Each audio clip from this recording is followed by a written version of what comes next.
Hello friend, graphic teaching art में आपका स्वागत है। आज मैं आपको फोटोशॉप में फाइल मेन्यू बार में जाके स्क्रिप्ट के बारे में बताने जा रहा हूँ। तो सबसे पहले हम क्या करते हैं, कोई भी इमेज लेते हैं। जैसे इस तरीके से कोई भी इमेज मैंने ओपन करी। इमेज ओपन करने के बाद मैं क्या करता हूँ, स्क्रिप्ट पे जाता हूँ।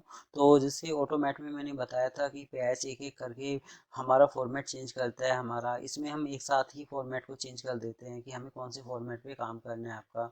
तो हम क्या करते हैं, जैसे इसके बाद हमारा चलता है, जैसे मैं स्क्रिप्ट पे यहाँ सिलेक्ट करता हूँ तो ये कहता है सिलेक्ट फोल्डर। आप यहाँ सिलेक्ट फोल्डर पे क्लिक करते हैं तो हम क्या करते हैं, सिलेक्ट फोल्डर में जाके कि जिसमें हमारा डाटा है हम उस फोल्डर को सिलेक्ट करते हैं। तो जैसे मैंने यहाँ जाके सिलेक्ट फोल्डर को सिलेक्ट किया, जैसे मैंने किया ललित वाला फोल्डर, ओके, तो ललित वाला फोल्डर सिलेक्ट हो गया आपका।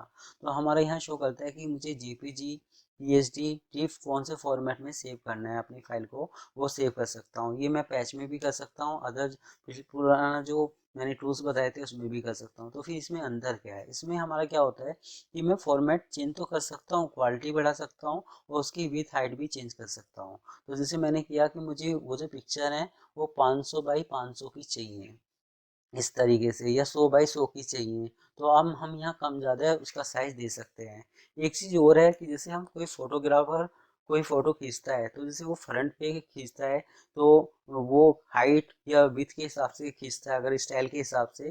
तो ये क्या करता है, ये ऑटोमेटिक उसमें अपना साइज शो कर देता है, दे देता है, जिससे कि वो पिक्चर दब के ना आए, अच्छी तरीके से ना आए, ठीक आए।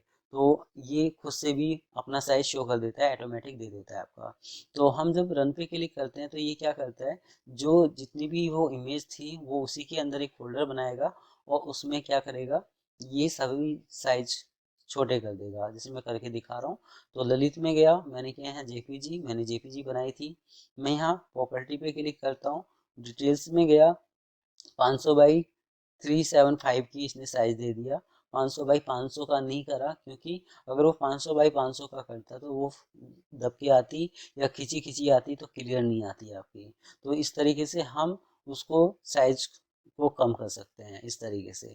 तो एक ही साइज में देने के लिए आप उसको यूज कर सकते हैं। तो फाइल में जाके और स्क्रिप्ट में जाके इसका काम हमारा होता है कि हम अपने किसी भी फोल्डर को सिलेक्ट करके जिसमें हमारी इमेज है और उसका जो साइज है वो कम ज़्यादा कर सकते हैं।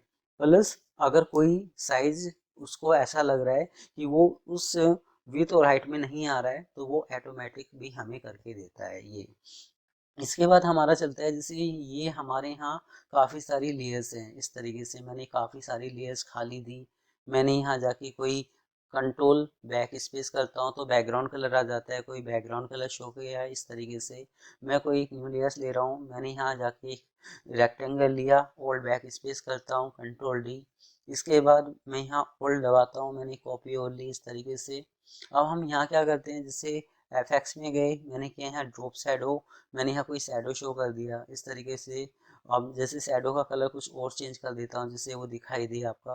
तो जैसे शैडो का शैडो देता हूँ इस तरीके से, तो ये शैडो शो कर रही है मेरी यहाँ इस जगह, ओके। ये जो ये लेयर्स है, इसमें मैं करता हूँ लेयर में जाके, जैसे लेयर्स मास्क, मैंने लेयर्स मास्क पे यूज करा इस तरीके से।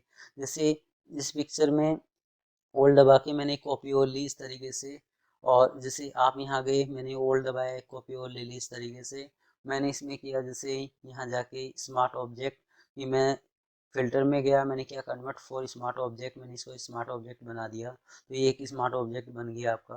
तो ये काफ़ी सारी स्टाइल हैं लेयर की कि मुझे क्या चीज़ है, क्या चीज़ मेरे मैंने अपने डिज़ाइन में लेयर स्टाइल के हिसाब से काम किया है, स्मार्ट ऑब्जेक्ट के हिसाब से क्या काम किया है। कोई खाली लेयर्स पे वर्क कर रहा हूँ या कोई खाली छूट गई है मेरी इस तरीके से, किसी की आई बंद है आपकी, तो उनके लिए हमारा क्या है, स्क्रिप्ट यूज़ किया जाता है लेयर के लिए।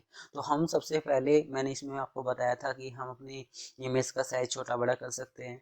इसके बाद हमारा चलता है, जैसे डिलीट पे क्लिक करता हूँ तो ये क्या कर रहा है, जो लेयर्स खाली थी वो ऑटोमेटिक डिलीट होगी यहाँ इस तरीके से। तो फाइल में जाके इसका काम हमारा है कि जो लेयर्स हमारी खाली हैं जिसमें कुछ है भी नहीं है, आई बंद है मतलब हिडन है वो लेयर्स या शो हैं तो उनको भी डिलीट कर देता है, जिसमें वर्क नहीं होता है आपका।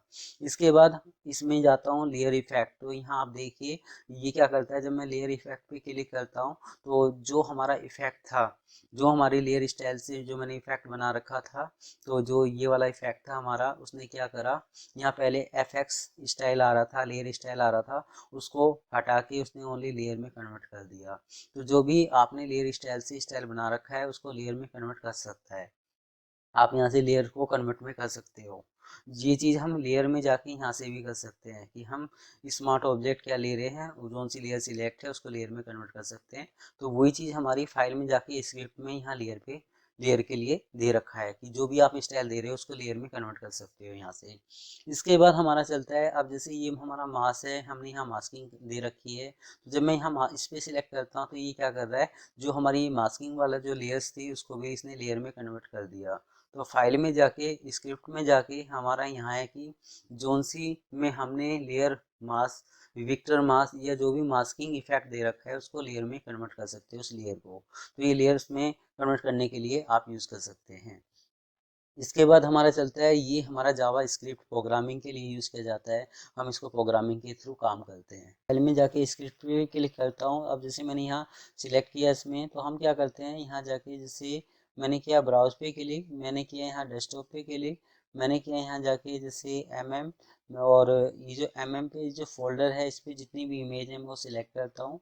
सिलेक्ट करने के बाद जब आप एक से ज़्यादा इमेज को इस तरीके से लेके आएंगे, मैंने किया यहाँ ओके, तो ये क्या करता है, ये एक ही सीट पे सारी की सारी इमेज ओपन करके दे देता है इस तरीके से। जैसे हम नॉर्मल हम किसी भी सीट पे कोई भी इमेज लेके आते हैं तो कॉपी करके पेस्ट करना पड़ता है या प्लेस के थ्रू हम लेके आते हैं, तो ये क्या कर रहा है कि एक फोल्डर में एक से ज़्यादा इमेज है तो उन सभी को अलग अलग लेयर पे लेके आ रहा है इस तरीके से। तो ये अलग अलग लेयर पे उसने ओपन कर दी। तो हमारा ये है स्क्रिप्ट में जाके कि आप यहाँ से जो भी फोल्डर की जो इमेज है वो एक ही सीट पे लेके यूज़ ला सकते हैं, मतलब एक ही सीट पे लाने के लिए आप यूज़ कर सकते हैं। इसके बाद ये भी हमारा जावा स्क्रिप्ट के लिए आप इसको यूज़ कर सकते हैं, इसको जावा स्क्रिप्ट के लिए यूज़ कर सकते हैं। इसके बाद हमारा चलता है यहाँ जाके, जैसे स्मार्ट ऑब्जेक्ट होता है तो स्मार्ट ऑब्जेक्ट बनाने के लिए आप यूज़ कर सकते हैं इसको। जैसे मैंने किया यहाँ जाके फोल्डर पे के लिए ब्राउज पे क्लिक करता हूँ। अब मैंने यहाँ सेम वही पे क्लिक किया और वाला फोल्डर ले लिया, तो वाले फोल्डर में ये सारी की सारी फाइल आपकी आ गई। ओके करता हूँ तो पहले वाले में क्या था कि एक ही सीट के अंदर वो क्या कर रहा था कि अलग अलग लेयर पे वो बना के दे रहा था। इसमें क्या है कि ये एक ही सीट पे एक ही लेयर पे स्मार्ट ऑब्जेक्ट बना देगा इस तरीके से। तो ये सारी की सारी एक ही इमेज पे मतलब आ गई आपकी, मतलब इस तरीके से। अगर आप इसको अलग अलग स्टाइल में देना चाहते हैं तो आपने किया डबल क्लिक और यहाँ जाके जैसे ये स्टाइल मैंने उठा के यहाँ रखा तो यहाँ मैं अलग अलग स्टाइल शो कर रहा हूँ इस तरीके से। तो आप यहाँ इसको करते हैं कंट्रोल एस सेव, तो मैंने सेव किया। जैसे फाइल में जाके यहाँ आप सेव कर सकते हैं, मैंने की यूज़ करी कंट्रोल एस। सेव करने के बाद जब मैं ओरिजिनल पे जा रहा हूँ तो ये इस तरीके से सेव होके आ गया। तो फाइल में जाके स्क्रिप्ट में जाके एक स्मार्ट ऑब्जेक्ट बनाने के लिए आप इसको यूज़ कर सकते हैं। ये भी हम प्रोग्रामिंग के लिए यूज़ कर सकते हैं, जैसे जावा स्क्रिप्ट के लिए यूज़ करते हैं आपका। तो ये 2 और 3, ये 3 कमांड ऐसी हैं जो आप प्रोग्रामिंग के लिए यूज़ करते हैं। तो आज मेरी ये वीडियो आपको कैसी लगी आप मुझे ज़रूर बता सकते हैं। धन्यवाद।